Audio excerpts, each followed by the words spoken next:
ప్రియా పరలోకమందున్న మా కన్న తండ్రి, ఇదిగోండి తండ్రి, ఈ సాయంత్రకాల సమయంలో నిన్ను స్తుతించడానికి, నిన్ను ఆరాధించడానికి, నీ జ్ఞానం నేర్చుకోవడానికి నువ్వు ఇచ్చిన అవకాశాన్ని బట్టి నీకే కృతజ్ఞతాస్తుతులు చెల్లిస్తున్నాం తండ్రి. మా ప్రతి క్రియ, మా ప్రతి మాట నిన్ను మహింపరిచేటట్టుగా ఉండాలని మేము ఆశపడుతున్నాం తండ్రి.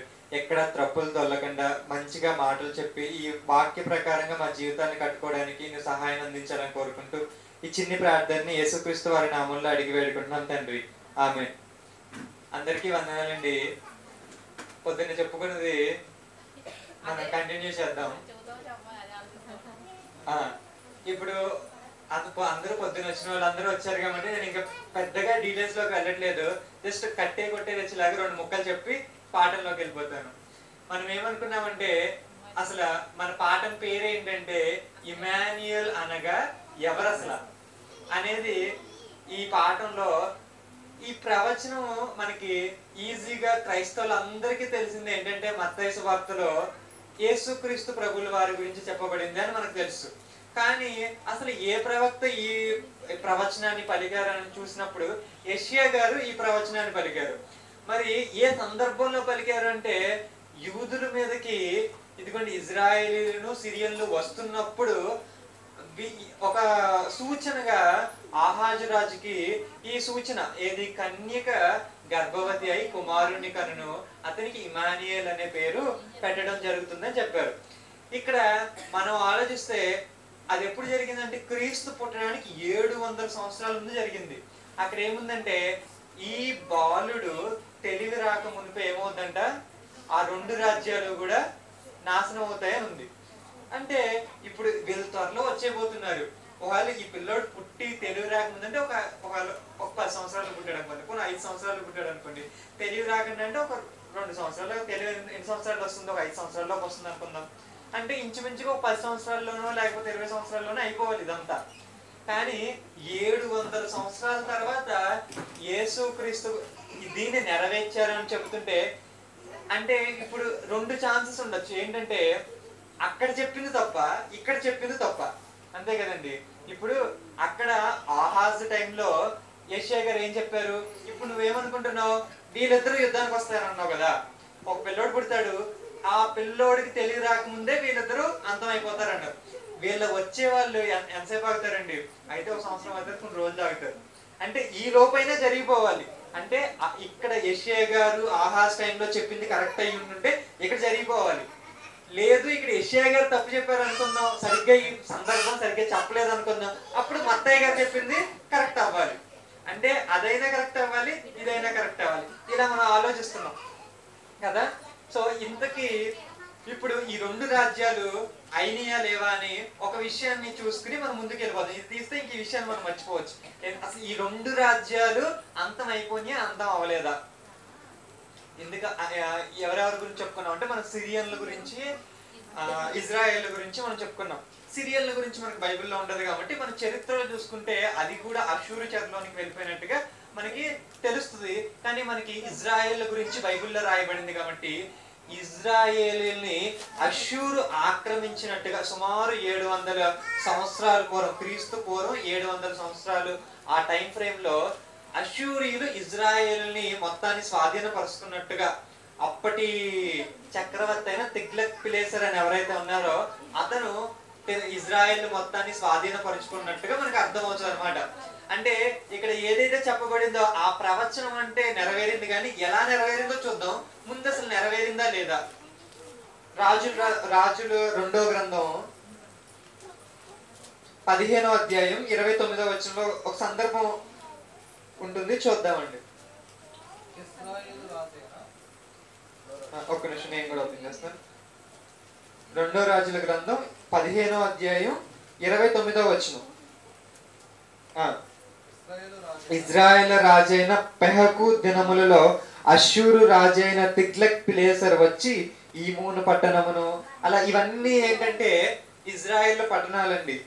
ఇవన్నీ నెఫ్తాలి దేశం అంతటిని పట్టుకుని అచ్చటనున్న వారిని అష్షూరు దేశమునకు చెరగా తీసుకొని పోయిను. ఇక్కడ ఏం జరుగుతుందంటే చెరగా తీసుకెళ్ళిపోతున్నారంటే మొత్తాన్ని డిఫీట్ చేసేసారనమాట. అంటే మొత్తం రాజ్యం కూడా అష్షూరు చెరలోనికి వెళ్ళిపోయింది. ఇజ్రాయెల్ ని అష్షూరు చెరలోకి దేవుడే అప్పగించేశాడు అనమాట. ఇక్కడ ఏదైతే ఏ సందర్భం కోసం ఆ మాట చెప్పబడిందో ఆ సందర్భం అయితే నెరవేరింది. ఏంటి? ఈ ఎవరైతే యుద్ధానికి వస్తున్నారో వాళ్ళని దేవుడు పట్టుకుని ఆ మాట నిలవదు, జరగదు అని దేవుడు చెప్పిన మాట కరెక్టే, అది జరిగిపోయింది. కానీ ఇక్కడ ఆయన ఒక సూచన ఇచ్చారు కదా, ఏమని? కన్యక గర్భవతి అయి కుమారుని కనును, అతనికి ఇమానుయేల్ అని పేరు పెట్టను. మరి ఇది పెట్టారా లేదా? ఇది పెట్టారా లేదా? ఇప్పుడు ఈ యుద్ధానికి వస్తున్న వాళ్ళైతే అశూషర్లోకి వెళ్ళిపోయారు, అంటే వీళ్ళైతే అపజయం లేకపోతే పరాజయం పొందారు. కానీ ఈ సందర్భం జరిగిందా లేదా? సందర్భం జరగకపోతే దేవుడు చెప్పిన మాట తప్పైపోతుంది కదండి. ఇక్కడ ఆహాజ్ టైంలో ఏం చెప్పాడు? ఇదిగోండి కన్యక గర్భవతి అయి కుమారుని కనును అనే మాట చెప్పారు. ఇప్పుడు ఈ రాజ్యం పడిపోయిందా లేదా అన్నది సెకండరీ, కానీ దేవుడు ఒక మాట చెప్పాడంటే ఆ మాట ఖచ్చితంగా ఏమవ్వాలి? జరిగి తీరవలసింది. అందులో రెండో మాట అంటూ లేదు. దేవుడు మాట తప్పని దేవుడు అని బైబిల్లో ఉంటుందండి. మరి మాట తప్పని దేవుడు అంటే ఇక్కడ ఏం జరగాలి? ఈ రాజ్యం అయితే ఇజ్రాయెల్ అయితే చెరలోనికి వెళ్ళిపోయారు, ఈ పని అయితే జరిగిపోయింది. కానీ దేవుడు ఇచ్చిన సూచన ఏంటి? కన్యక గర్భవతి అయి కుమారుని కను. ఒకవేళ ఇక్కడ ఈ సందర్భంలో కన్నారనుకోండి, అంటే చరిత్రలో ఇద్దరు కన్యకలు కన్నారా? ఇది మనం ఆలోచించాలి. ఇక్కడ ఈ విషయాన్ని మీ మనసులో ఉంచుకొని ఇప్పుడు అసలు ప్రవచనం అంటే ఏంటో మనం ఒకసారి ఆలోచిద్దాం. దేవుడు ఏదైనా విషయాన్ని చెప్పాలనుకున్నప్పుడు ప్రవక్తల ద్వారా అనేక విషయాలు చెప్పారు. అవే మనకి ఏంటంటే ఈ ప్రవచనాలుగా మనం చూస్తాం. ప్రవచనాలు ఈ సందర్భాన్ని అనుసారంగా మనం చూస్తే అంటే చాలా రకాలుగా మనం ఎలా కావాలంటే అలా విభజించుకోవచ్చు. ఇక్కడ ఎప్పుడు సాటిస్ఫై అవుతాయి అనే ఒక బేసిస్ మీద తీసుకుంటే ముఖ్యంగా మనం కొంతమంది 2 చెప్తూ ఉంటారు, కొంతమంది 3 రకాలుగా కూడా చెప్పుకుంటూ ఉంటారు. మనం ఇప్పుడు 3 రకాలు అనుకుందాం. ఏంటంటే ఒక్క ప్రవచనం ఎలా ఉంటుందంటే అది అప్పుడుకప్పుడు లేకపోతే ఒక వ్యక్తితోనే అది ముడిపడి ఉంటుంది, అంటే ఒక్కరితోనే అది జరుగుతుంది. ఇంకా ఆ వ్యక్తికి అయిన తర్వాత అది ఇంకెవరికి వర్తించదు. ఒక ఎగ్జాంపుల్ చూద్దాం, లేకపోతే ముందు 3 రకాలు చెప్పుకున్న తర్వాత ఎగ్జాంపుల్స్ చూద్దాం. ఏంటి? మొదటిది ఏంటంటే ప్రవచనం అని దేవుడు ఒక మాట చెప్పాడు అంటే అది ఒక వ్యక్తితోనే రిలేట్ అయి ఉంటుంది, ఒక వ్యక్తి గురించి అయి ఉంటుంది. ఇంకా ఆ ఒక్క వ్యక్తిని తప్ప వేరే వాళ్ళని ఎవరిని పెట్టినా వాళ్ళకి సెట్ అవ్వదు. ఇది ఒక రకమైన ప్రవచనం. రెండో రకమైన ప్రవచనం ఏంటంటే ఇది ఒక వ్యక్తికి ఇప్పుడు సెట్ అవుతుంది, తర్వాత ఇంకొక వ్యక్తికి కూడా సెట్ అవుతుంది. ఇది ఎలా ఉంటుందంటే ఒక్కొక్కసారి ఫాస్ట్ అంటే పూర్వం జరిగినట్టుగా ఉంటుంది. ఇప్పుడు చెబుతున్నాను అనుకోండి, ఇప్పుడేం ఉండదు, కానీ పూర్వం జరిగిపోయి ఉంటుంది, మళ్ళీ ఫ్యూచర్ లో కూడా జరుగుతుంది. కొన్నిసార్లు ఇది ఎలా ఉంటుందంటే ఇప్పుడు పార్షికంగా అంటే ఆల్మోస్ట్ జరిగినట్టు అనిపిస్తుంది, కానీ సంపూర్ణ మాత్రం ఫ్యూచర్ లో జరుగుతుంది. ఇలా ప్రవచనం కూడా ఉంటుంది అనమాట. అంటే ఇంగ్లీష్ లో చెప్పాల్సి వస్తే సింగిల్ ప్రాఫెసీ అని, అంటే ఒకే ప్రవచనం ఒక్కరి గురించే. డ్యూయల్ ప్రాఫెసీ అంటే ఇద్దరిలో జరుగుతూ ఉంటుంది. ఇక మల్టిపుల్ అంటే అది చాలా సార్లు చాలా వ్యక్తుల సందర్భాల్లో జరుగుతూనే ఉంటుంది, అది ఎప్పుడు సాటిస్ఫై అవుతూనే ఉంటుంది అనమాట. ఇప్పుడు వీటికి కొన్ని ఎగ్జాంపుల్స్ చూద్దాం. అబ్రహాం గారికి ఇస్సాకుని ఇస్తానన్నారు. దూత ప్రత్యక్షమైనప్పుడు ఒక మాటని చెప్తారు, మీదటికి ఈ కాలంన మీకు కుమారుని కన్నారు. అది మనం అక్కడ చూస్తే ఎప్పటికి అది అప్పుడే జరిగిపోవాలి. అప్పుడు అబ్రహాం గారికి ఇస్సాకు పుట్టడం అనేదే అది ప్రవచనం. ఇక దాని తర్వాత ఇంకెవరికైనా పెడితే సెట్ అవుతుందండి? అవ్వదు. అలాంటిది ఇంకేమన్నా ఉన్నాయేమో చూద్దాం. జకరియా గ్రంథం ఇంకోటి చూద్దాం. 9వ అధ్యాయం 9వ వచనం. జకరియా గ్రంథం 9వ అధ్యాయం 9వ వచనం.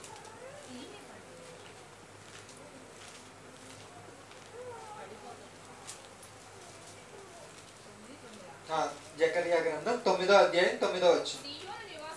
సియోను నివాసులారా బహుగా సంతోషించుడి, యెరూషలేము నివాసులారా ఉల్లాసముగా ఉండుడి.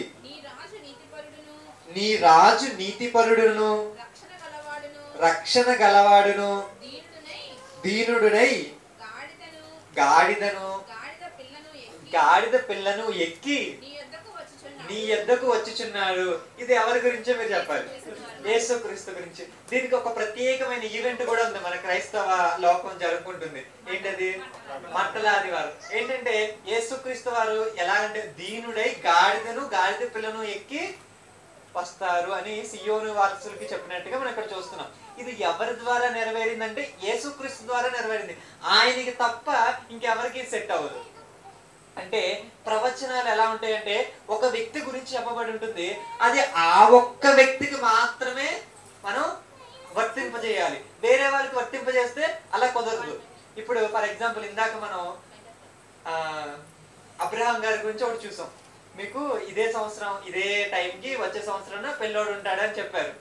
ఇప్పుడు దీన్నే వాగ్దానంగా రాసి జనవరి 1 రోజున ఒక 10 సంవత్సరాల అబ్బాయికి ఇచ్చారనుకోండి, ఎలా ఉంటుంది అంటే ప్రవచనం అనేది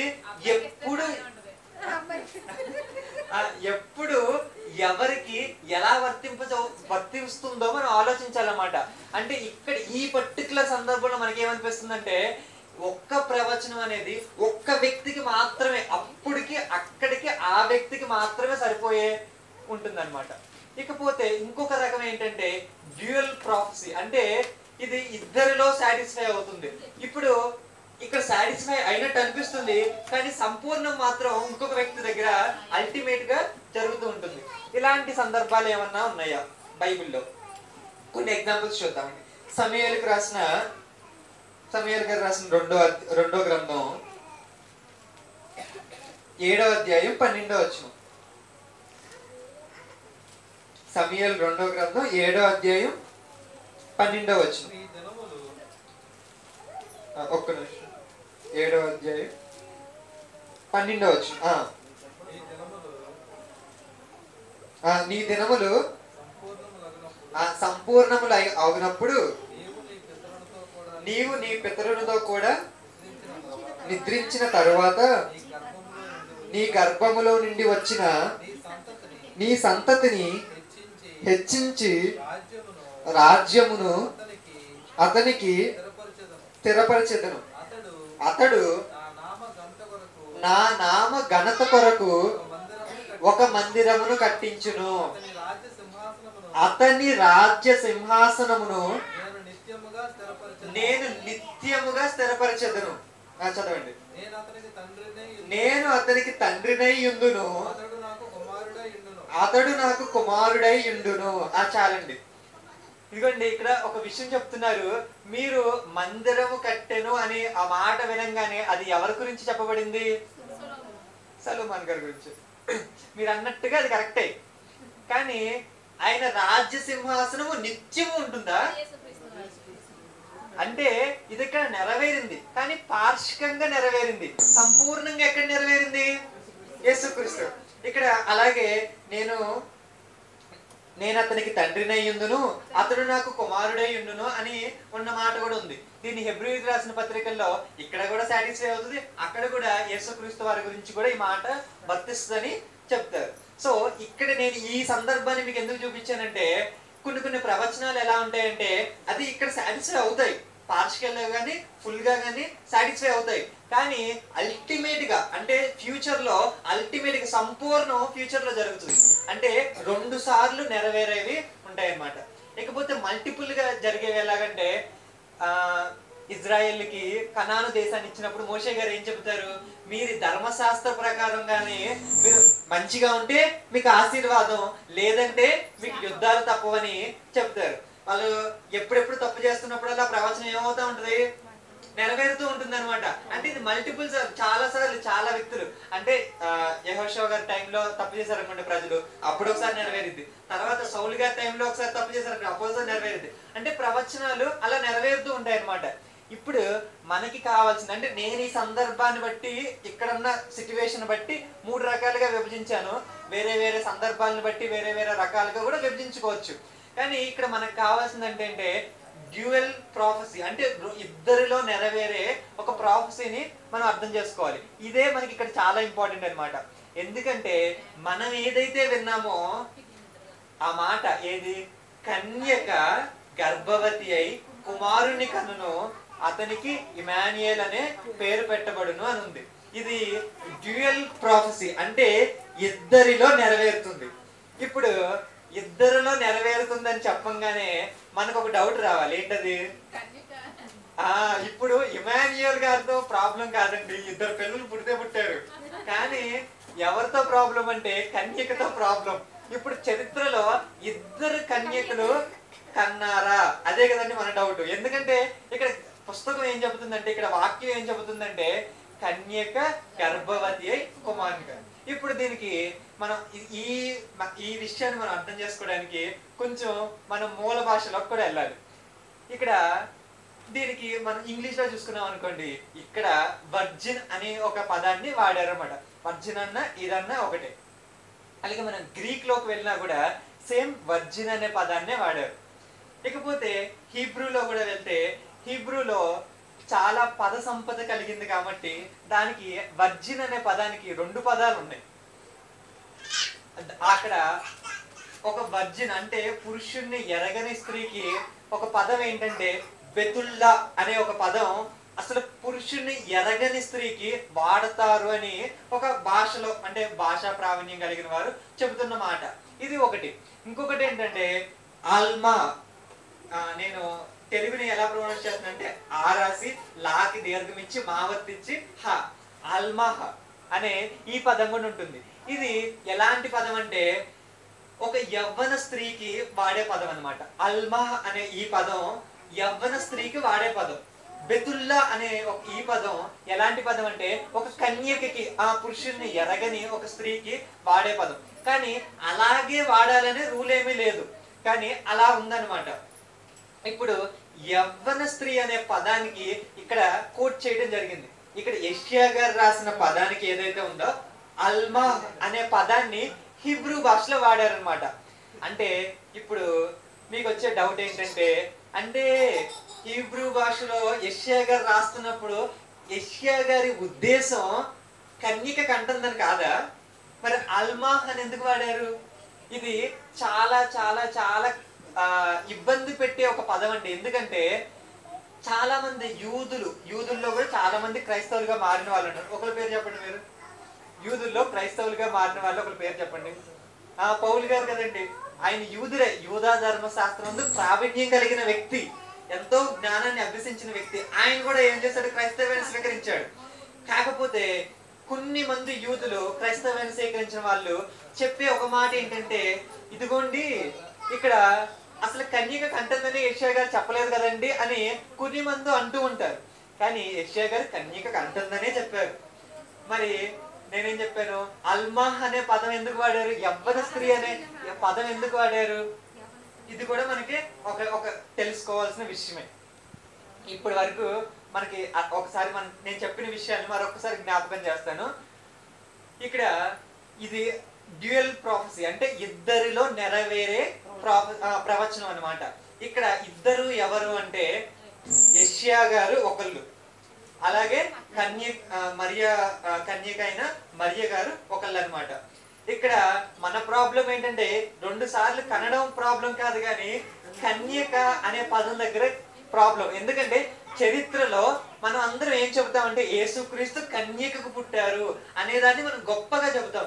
చరిత్రలో అలాంటిది ఒకటి జరిగింది అనుకోండి, అప్పుడు యేసుక్రీస్తు వారు ఏమవుతారు?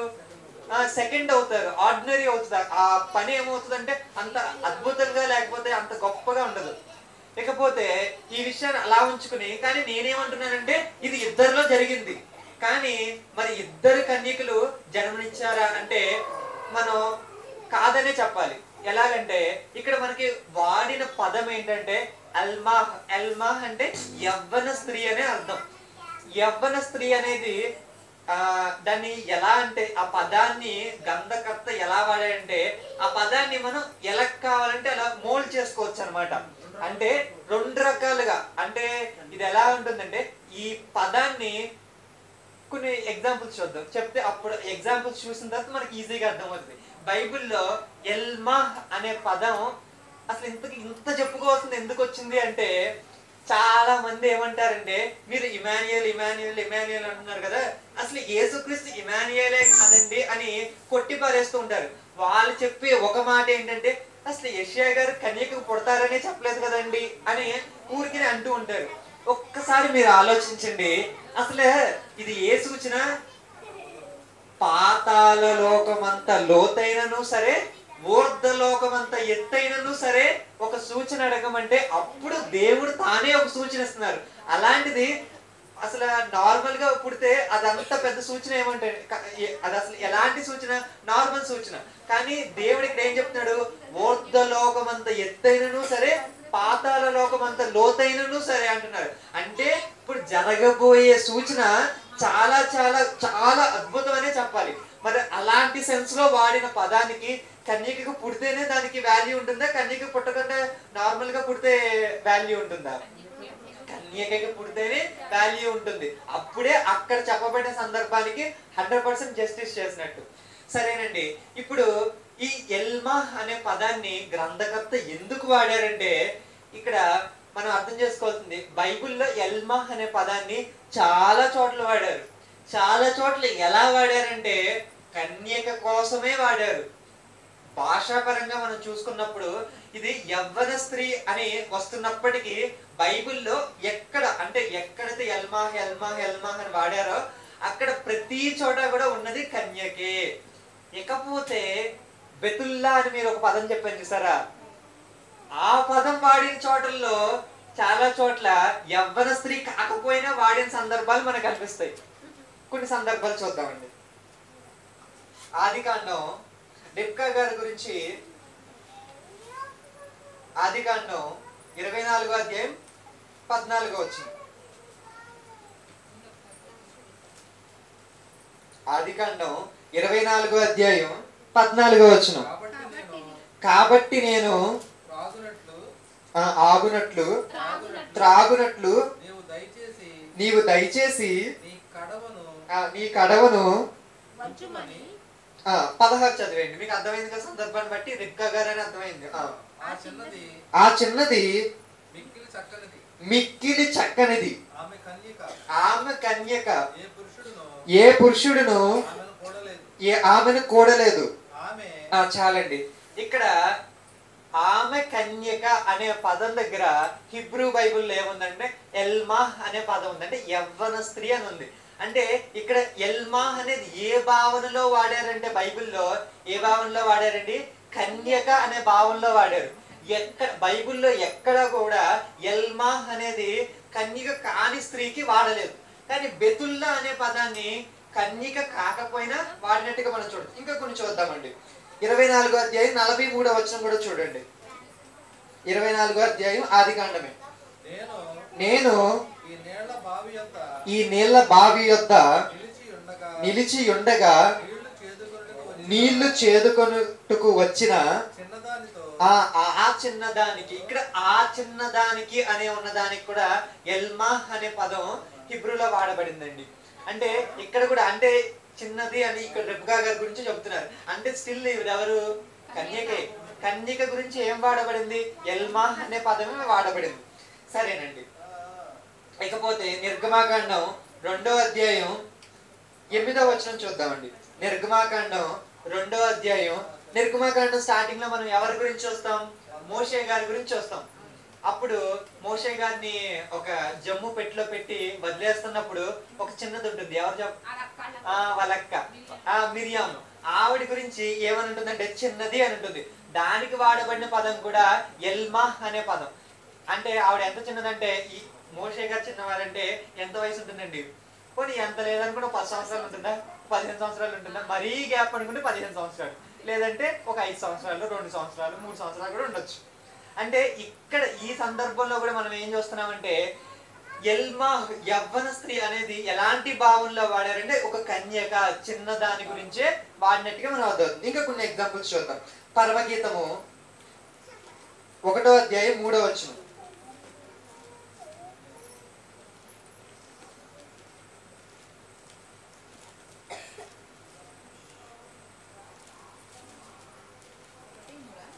ఒకటి 3 డైరెక్ట్ గా 3వ పార్ట్ చదవండి. కన్యకలు నిన్ను ప్రేమించుదురు. ఇక్కడ కూడా కన్యకలు అని వాడిన అనే ఒక పదానికి మనకి హీబ్రూ భాషలో ఎల్మా అంటే యవ్వన స్త్రీకి వాడే పదాన్ని వాడినట్టుగా మనకు అర్థమవుతుంది. ఇప్పుడు ఎవరైతే కొంతమంది ఇబ్బంది కలిగించాలనుకుంటున్నారో అలాంటి వాళ్ళు చెప్పే పదం ఏంటంటే, మీరు కరెక్ట్గా కన్యక గురించే చెబితే కన్యక గురించి ఒక పదం ఉంది కదండి, అదే పదం వాడచ్చు కదా అని అంటారండి. వాళ్ళు చెప్పే పదం ఏంటంటే బెతుల్లా అనే పదం వాడచ్చు కదా అని. ఒకసారి అలాంటి పదం ఎక్కడ వాడారో మనం చూద్దాం. యోవేలు గ్రంథం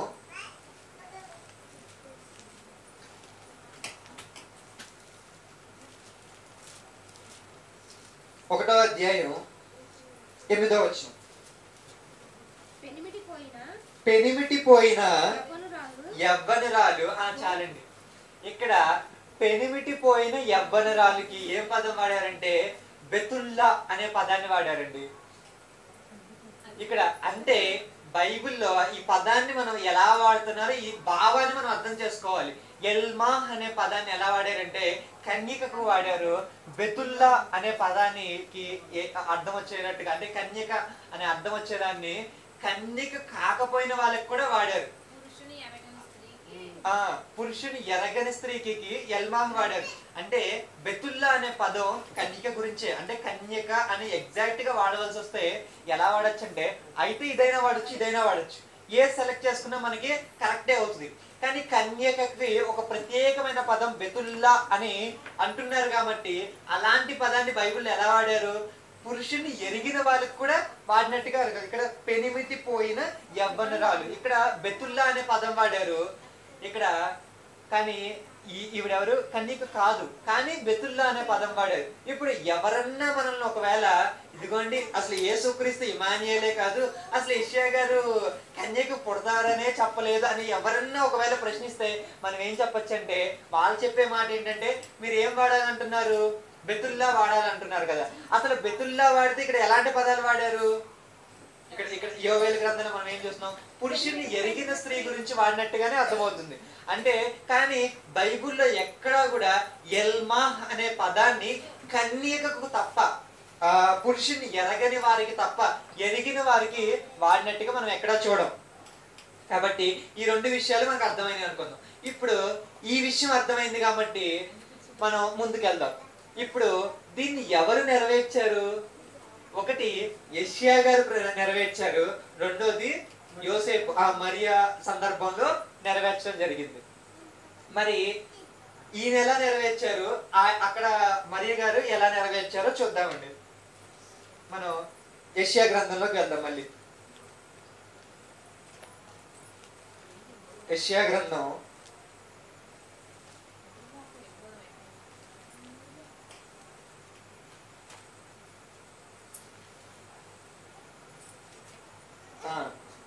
ఇప్పుడు ఏం చెప్పారంటే, ఇందాక మనం మొన్న ఆఫ్టర్నూన్ చదువుకుంటున్నప్పుడు ఒక మాట చెప్పుకున్నాం. ఏమని, యెషయా గారిని రాజు దగ్గరికి పంపిస్తూ ఆయన కొడుకుని కూడా పంపిస్తారనమాట. ఆయన కొడుకు పేరేంటో 7వ అధ్యాయంలో చూద్దామండి. 7వ అధ్యాయం స్టార్టింగ్ లో నేను చదువుతాను. యెషయా గారిని పంపిస్తూ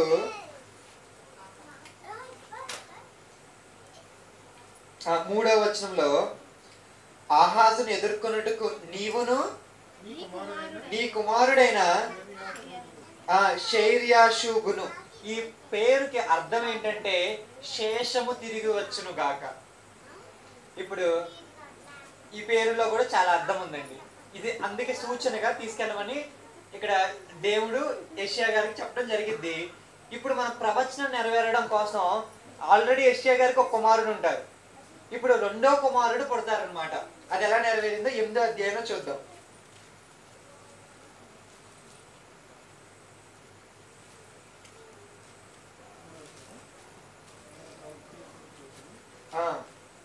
చదవండి. 3వ వచనం అండి. నేను ప్రవక్త యొద్దకు పోతిని, ఆమె గర్భవతి అయి కుమారుణ్ణి కనగా యెహోవా అతనికి మహేర్ షలాల్ హాష్బాజ్ అనే పేరు పెట్టారంటే. అందుకే ఆ పేరుకి అర్థం ఏంటో తెలుసా, దానికి ఫుట్ నోట్ లో ఉంది చూడండి, త్వరితముగా దోపిడగును ఆతురముగా కొల్లబెట్టుడు, కొల్లపెట్టబడును. ఇప్పుడు ఫర్ ఎగ్జాంపుల్ యష్యా గారు, మీకు మొన్నే పిల్లోడు పుట్టాడు కదండి, ఏం పేరు పెట్టారండి అని అడిగారు అనుకోండి, వాళ్ళ భాషలో తెలుగు ట్రాన్స్లేషన్ చెప్పాలంటే అవునండి ఇప్పుడు పెట్టడం ఏంటంటే ఆయన పుట్టక ముందే పెట్టేశాం, దేవుడు ముందే చెప్పాడు, ఏంటో తెలుసా, త్వరతముగా దోపిడగును, ఆత్రంగా కొల్ల పెట్టబడును అనే పేరు పెట్టామండి. ఇప్పుడు ఎందుకు ఇంత విచిత్రంగా అంటే, ఈ బాలుడు ఎవరు అంటే ఒక సూచన. ఇప్పుడు యెషయా గారు ఎప్పుడైనా పిలవాలన్నా కూడా ఏమని పిలవాలి? త్వరితముగా దోపిడగును, ఆత్రముగా కొల్లబెట్టును ఇట్రా అని. ఇలాంటి విచిత్రమైన పేరు ఎందుకు పెట్టారు? ఎందుకంటే యూదులందరికీ తెలియాలి ఏమని, సూచన.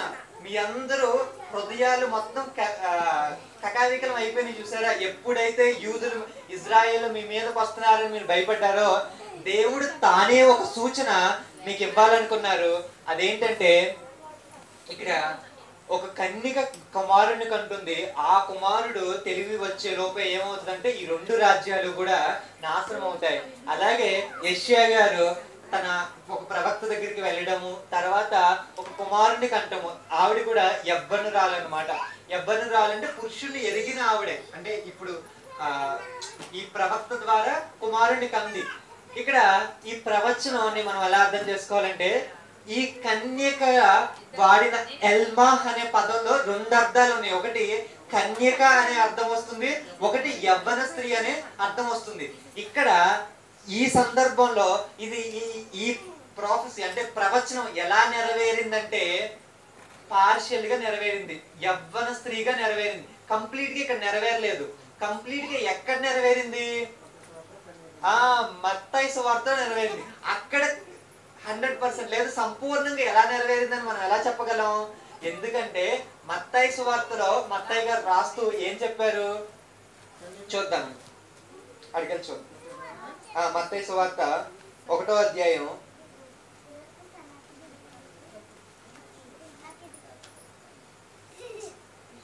మత్తయి సువార్త 1వ అధ్యాయం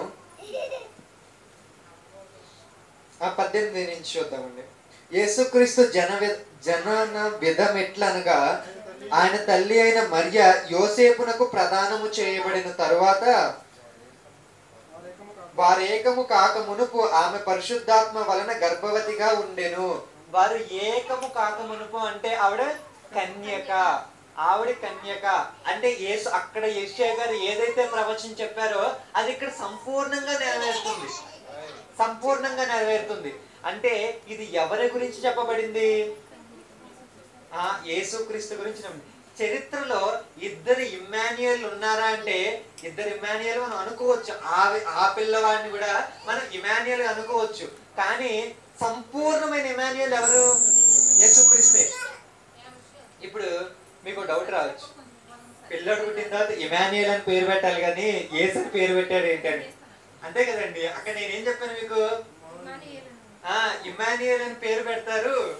ఇక్కడ సందర్భం అయితే అలాగే జరిగింది. కన్యక కుమారుని కనును అన్నారు, కుమారుని కన్నారు. అతనికి ఇమ్మాన్యుయల్ అనే పేరు పెడతారు అన్నారు. మరి ఇమ్మాన్యుయల్ అని పేరు పెట్టలేదేంటి? యేసు అని పేరు పెట్టారు కదండి. ఎందుకంటే ఆయనకి అనేకమైన పేర్లు ఉన్నాయండి. పేరు అనగానే కొన్ని పేర్లు ఎలా ఉంటాయంటే గుణం అంటే వెర్బల్ ఫామ్ లో ఉన్న నేమ్స్ ఉంటాయి, కొన్ని నౌన్ ఫామ్ లో ఉన్నాయి కూడా ఉంటాయి. అంటే నామవాచకంలో అంటే ఏదైతే పిలవడానికి ఉంటాయో అలాంటి పేర్లు మాత్రమే పేర్లు పెట్టడం జరుగుతుంది. కానీ కొన్ని గుణాలను బట్టి, అంటే యేసుక్రీస్తుకు పెట్టబడిన పేర్లన్నీ గుణాలను బట్టి పెట్టబడినవి. ఆయనకి అనేకమైన పేర్లు. కొన్ని పేర్లు చెప్పండి. యేసు అంటే ఎందుకు వచ్చింది అసలు? ఆ పేరు ఎందుకు వచ్చింది? మనిషి కుమారుడు, క్రీస్తు, గొర్రెపిల్ల. ఇంతకీ యేసు అంటే మీనింగ్ ఏంటంటే రక్షకుడు, క్రీస్తు అంటే అభిషేక్తుడు. ఇమాన్యుయల్ అనే ఆయన పేరు ఎందుకు వచ్చింది? దేవుడు మనకి తోడని. ఇంకా ఆయనకి ఆమెన్ అనే పేరు కూడా ఉంది. ఆయన సర్వాధికారి అయిన దేవుడు, ఇంకా సృష్టికర్త. ఇంకా అలా చూసుకుంటే మిల్కీసెదెకు అనే పేరు ఉంది ఆయనకి, ప్రధాన యాజకుడు ఆయన. దేవుని వాక్యం అనే పేరుంది. ఇలా అనేకమైన పేర్లు ఉన్నాయండి. మరి ఇక్కడ ఇమాన్యుయల్ అనే పేరు ఎలాంటి పేరు అంటే గుణవాచకం, దేవుడు మనకు తోడు అనే ఒక వెర్బల్ ఫామ్ లో ఉంది. అలాగే అందుకని దీన్ని డైరెక్ట్ గా పెట్టలేదు, ఇవన్నీ కూడా ఆయన పేర్లే. ఇమాన్యుయల్ ఎవరు అంటే యేసుక్రీస్తే, ఆయనకి పెట్టబడిన పేరే ఇది. ఆయనకి ఆలోచనకర్త అని పేరుంది, సమాధానకర్త అనే పేరుంది, ఆశ్చర్యకరుడు అనే పేరుంది, నిత్యుడకు తండ్రి అనే పేరుంది. ఇలా అనేకమైన పేర్లు మనం చూస్తూ ఉంటాం అన్నమాట. ఇక్కడ ఈ ప్రాఫెసీని నెరవేర్చింది ఎవరంటే యెషయా గారు నెరవేర్చారు. ఎలా నెరవేర్చారంటే అప్పటికి ఆ కాలానికి పార్షియల్ గా అంటే పాక్షికంగా నెరవేర్చారు. సంపూర్ణంగా ఎక్కడ నెరవేరింది? మరియ గారి దగ్గర నెరవేరింది. ఇప్పుడు అది సాటిస్ఫై అయింది, ఇక్కడ ఇది సాటిస్ఫై అయింది. దేవుడు అక్కడ మాట తప్పిపోలేదు, ఇక్కడ మాట తప్పిపోలేదు. అంటే దేవుడు మొత్తం అంతా న్యాయం చేసినట్టేనా? కానీ ఈ పేరుకి ఒక అర్థం ఉంది. ఏంటది? దేవుడు మనకి తోడు. ఎందుకని ఈ పేరు పెట్టారు? ఏదో పేరు చెప్పొచ్చు కదా అక్కడ.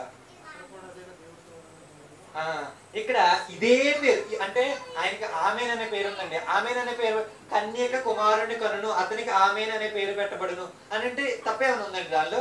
లేదు. కానీ ఇదే పదం ఎందుకు పెట్టారు? ఎందుకు పెట్టారంటే అక్కడ అందరికి ఎవరు అవసరమైంది? దేవుడు అవసరమైంది. ఇదిగో మాకు ఎవరన్నా తోడుంటే ఆయన ఏమనుకున్నాడు?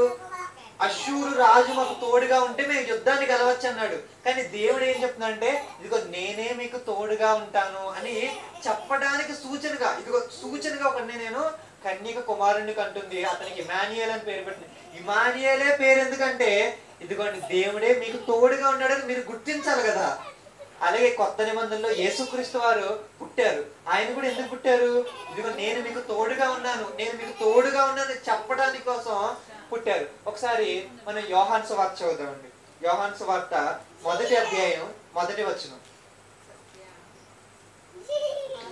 ఆదియందు వాక్యం ఉండెను, వాక్యము దేవుని యొద్ద ఉండెను, వాక్యము దేవుడై ఉండెను. ఆయన ఆదియందు దేవుని యొద్ద ఉండెను, సమస్తమును ఆయన మూలంగా కలిగి ఉన్నది ఏదియు ఆయన లేకుండా కలగలేదు, ఆయనలో జీవముండెను. అలా మనం చదువుకుంటూ వెళ్తే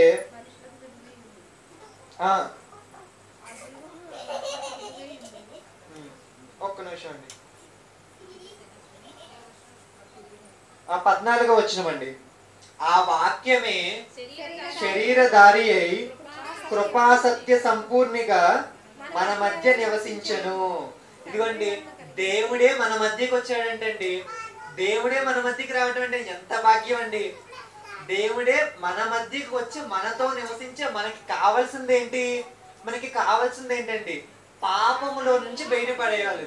ఇక్కడ అనేక మంది దేవుళ్ళు అని చెప్పుకుంటున్న వాళ్ళు ఉన్నారు. ఎవ్వరు కూడా అసలు మాట్లాడిన టాపిక్ ఏంటంటే పాపంలో నుంచి బయటికి. ఎప్పుడైనా మీరు ఒక తప్పు చేశారండి, ఆ తప్పులో నుంచి మిమ్మల్ని బయట పడేసే వాళ్ళు ఎవరు? మీరు బురదలో పడిపోయారండి, లేదా గుంటలో పడిపోయారండి, ఎవరు మిమ్మల్ని కాపాడేది? పెయిన్ ఉన్న వాళ్ళు, అంటే గుంటలో పడని వాళ్ళు. అలాగే అప్పుడు మనుషులందరూ కూడా ఏదో ఒక పాపం చేశారు. మరి ఎవరు రక్షించగలిగేది? పాపం చేయని వాళ్ళు ఎవరు? అందుకే దేవుడే మన మధ్యకు వచ్చి ఏం చేశారంటే ఏ పాపము అంటించుకోకుండా మన కోసం బ్రతికి పాపంలో పడిన మనల్ని బయటికి తీశారు. ఇప్పుడు ఎవరైతే ఆయన నామంలో బాప్తీసం తీసుకుంటారో వారికి ఏముంది? ఏ శిక్షా విధి లేదు, వాళ్ళకి రక్షణ ఉంది, వాళ్ళ కోసం పరలోకం ఉంచబడింది. పాప క్షమాపణ, ఏవైతే మనం పాపాలు చేసామో ఇవన్నిటికి కూడా క్షమాపణ ఉంది. అందుకని ప్రతి పత్రిక చివరిలో ఒక మాట ఉంటుందండి, అది చూసి చదివి ముగించుకుందాం. కొరింథీయులకు రాసిన 2వ పత్రిక, గలతీయులకు రాసిన పత్రిక చదువుదాం.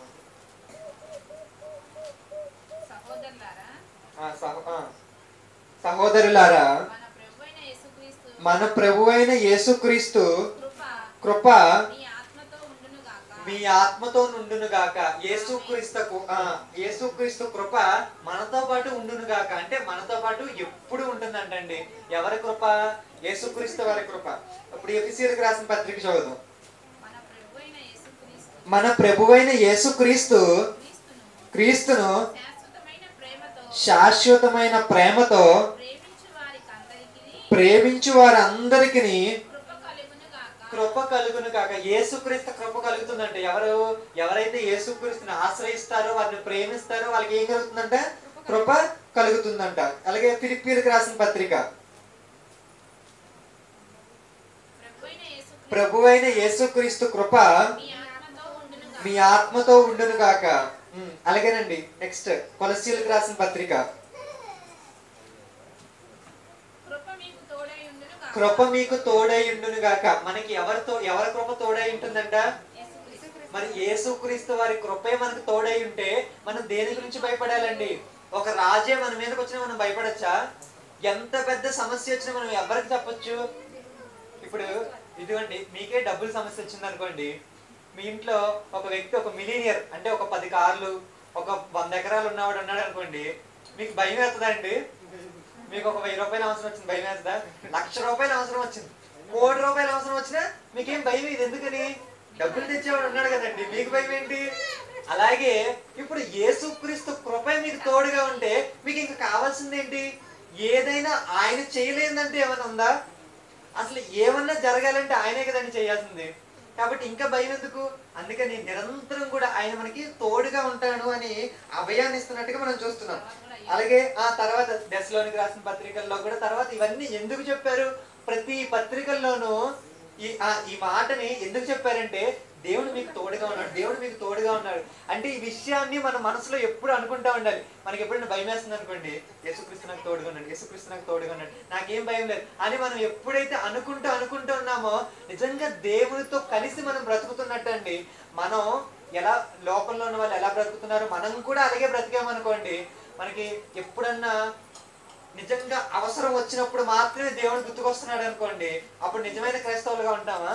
లేదు. మనం ఏమనుకోవాలంటే, ఇదిగో దేవుడు నాకు తోడుగా ఉన్నాడు, దేవుడు నాకు తోడుగా ఉన్నాడు. ఇప్పుడు నా మనసులో దేవుడు ఉన్నాడు అని నేను అనుకుంటే తప్పు చేస్తానండి. ఒకరి మీద అసూయ పడుతున్నాను అనుకోండి, మనసులో దేవుడు ఉన్నాడు, మనసులో దేవుడు ఉన్నాడు, మనసులో దేవుడు ఉన్నాడు అని అనుకుంటున్నాను అనుకోండి, ఈ భావన నాలో ఉన్నప్పుడు నేను పక్క వాళ్ళ మీద అసూయ పడతానా? అమ్మో, నా మనసులో ఉన్న దేవుడు నన్ను గద్దిస్తాడు, దేవుడు చూసి నన్ను అసహించుకుంటాడు, అమ్మో నేను అలా చేయకూడదు అని అనుకుంటాం కదండి. ఇకపోతే అసలు బైబిల్లో చివరి అధ్యాయంలో చివరి మాట ఏంటో చూసి ముగించుకుందాం. ప్రకటన గ్రంథం, ప్రభువైన యేసు కృప పరిశుద్ధులకు తోడై ఉండును గాక. ఆమేన్. ఆమేన్ అంటే అలాగే జరుగును గాక, సత్యము.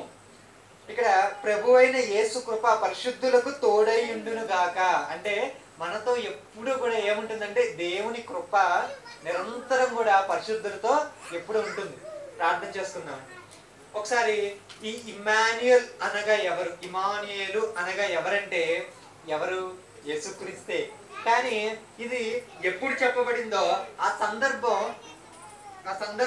మనకి కొంచెం ఇబ్బంది కలిగించేటట్టుగా ఉంటుంది. ఎందుకంటే ఇది ఎప్పుడు చెప్పబడిందంటే ఆహాజ్ అనే రాజుకి సూచనగా చెప్పబడింది. కాబట్టి ఇది అప్పుడే జరిగిపోవాలని చదివితే అనిపిస్తుంది. చదివినప్పుడు మనకి ఏమనిపిస్తుంది అంటే ఇది అప్పుడే జరిగిపోవాలి. కానీ బైబిల్లో 700 సంవత్సరాల తర్వాత యేసుక్రీస్తు వారు వచ్చారు. అప్పుడు కదా కన్యక గర్భవతి అయ్యిందని మనకి అనిపిస్తుంది. మత్తయ్య గారు కూడా అదే విషయాన్ని చెప్పారు. ఇప్పుడు ఈ రెండింటిని పక్కన పెట్టుకుని చూస్తే ఇప్పుడే జరిగిపోవాలి కానీ అప్పుడు జరిగింది అంటున్నారు. ఇప్పుడు జరిగింది అప్పుడు జరిగింది అనే కన్ఫ్యూజన్ ఖచ్చితంగా వస్తుంది. కాబట్టి మనం అసలు ప్రవచనం అంటే ఏంటి, అసలు ఒక్కరిలో సాటిస్ఫై అయ్యే ప్రవచనం ఏంటి, ఎన్ని రకాలు మనం చూస్తాం. అప్పుడు ఇదే కేటగిరీకి చెందుతుందంటే ఇది ఇద్దరిలో నెరవేరుతుంది అంటే ఇప్పుడు పార్షియల్ గా అంటే పాక్షికంగా ఇప్పుడు నెరవేరుతుంది, సంపూర్ణంగా ఫ్యూచర్ లో నెరవేరుతుందని మనం చూసాం. మరి పాక్షికంగా ఎవరి దగ్గర నెరవేరిందంటే యెషయా గారు ఒక కుమారుణ్ణి కన్నారు. ఆయన పేరేంటి? త్వరగా దోపిడగును ఆత్రముగా కొల్లపెట్టబడు. ఇలాంటి పేరు ఒకటి పెట్టారు. ఎందుకని? దేవుడు మీకు తోడై ఉన్నాడు, ఇదే సూచన. కన్యక ఒక యవ్వన స్త్రీ కంటుంది అనే దాన్ని ఒక సూచనగా. ఇంత విచిత్రంగా ఉంటేనే కదండి ఏంటంటే మీరు ఎలాంటి పేరు పెట్టారంటే అప్పుడు యెషయా గారు చెప్పాలి. ఏమని? దేవుడు మనకు సూచన ఇవ్వబోతున్నాడు, ఇదే ఆ సూచన, కాబట్టి మీరు ఇజ్రాయెల్కి భయపడాల్సిన అవసరం లేదు అని. ఇక్కడ కూడా యేసుక్రీస్తు వారు కూడా ఇలాగే ఎందుకు పుట్టాలంటే యూదులందరికీ ఇప్పుడు ఇవి ఏం తెలుసు అంటే ఒక కన్యక కుమారుణ్ణి కనబోతున్నారు. ఇంత విచిత్రంగా ఉంది ఏంటి అని అడగారు కదండి. మరియ గారు కన్యక ఒక కుమారుని కంద. ఇదేంటి విచిత్రంగా ఉంది, అడిగితే అప్పుడు తెలియాలి ఇది ఒక ప్రవచనం. వాళ్ళందరికీ ఎంత బైబిల్ ఎంత బాగా వచ్చింది, యూదులకి నోటితో అలా అలా చెప్పేయగలరండి, అంత బాగా నేర్చుకుంటారు వాళ్ళు. సో ఇవన్నీ సర్కమ్స్టాన్సెస్ లో అది ఒక సూచనగా మనకు అర్థమవుతుంది. అక్కడ నెరవేరింది, ఇక్కడ నెరవేరింది, అక్కడ పార్షియల్ గా నెరవేరింది, ఇక్కడ సంపూర్తిగా నెరవేరింది. కాబట్టి అక్కడ సాటిస్ఫై చేయబడింది, ఇక్కడ సాటిస్ఫై చెప్పింది. అక్కడ ఎలా సాటిస్ఫై చేయబడింది, ఒక యవ్వన స్త్రీగా సాటిస్ఫై చేయింది, ఇక్కడ ఒక కన్యకగా నెరవేరింది. కానీ కొంతమంది ఏమంటారంటే అసలు కన్యక గురించే చెప్పలేదు కదా అని అనే వాళ్ళకి అసలు ఇది ఎలాంటి టైంలో సూచనగా ఇచ్చారు, ఎలాంటి సూచన ఇది? ఊర్ధ్వలోకం అంత ఎత్తైనది, పాతాళ లోకం అంత లోతైనది. అసలు మామూలు వాళ్ళకి పుడితే అంత ఇంపార్టెన్స్ ఉంటుందా అండి? ఈ సందర్భంలో చెప్పబడింది కన్యకకు పుడితేనే అంత అద్భుతమైంది. కాబట్టి మనకు అర్థమైంది అనుకుంటున్నాను. ప్రార్థన చేసుకుందామండి. ప్రియ పరలోకమందున్న మా కన్న తండ్రి, ఇమ్మానుయేలు అనగా దేవుడు మనకు తోడు. దేవుడే మనకి తోడైతే ఇంకా కావాల్సింది ఏంటండి? ఇలాంటి మంచి దేవుణ్ణి మాకు తోడుగా మాకు ఎల్లవేళ మాకు ఇచ్చినందుకు మేము నిజంగా మీకు కృతజ్ఞతాస్తుతులు చెల్లిస్తున్నాం తండ్రి. ఇదిగోండి తండ్రి, పాక్షికంగా ఒకసారి నెరవేరింది, సంపూర్ణంగా యేసుక్రీస్తు వారిలో నెరవేరినట్టుగా మేము చూసాం తండ్రి. ఇమ్మానుయేలు అనే ఈ పదం గురించి చాలా మంది కన్యకకు పుట్టలేదు, కన్యకకు పుట్టారు అంటున్న ఈ సందర్భంలో ఎక్కడ ఎలా నెరవేరిందో మేము నేర్చుకున్నాం తండ్రి. ఈ మాటలను బట్టి దేవుడు మాకు తోడుగా ఉన్నాడు మేము విశ్వసించలాగున మాకు కావాల్సిన ధైర్యాన్ని, కావాల్సిన సహాయాన్ని అందించాలని కోరుకుంటూ ఈ చిన్న ప్రార్థనని యేసుక్రీస్తు వారి నామంలో అడిగి వేడుకుంటున్నాం తండ్రి. ఆమేన్.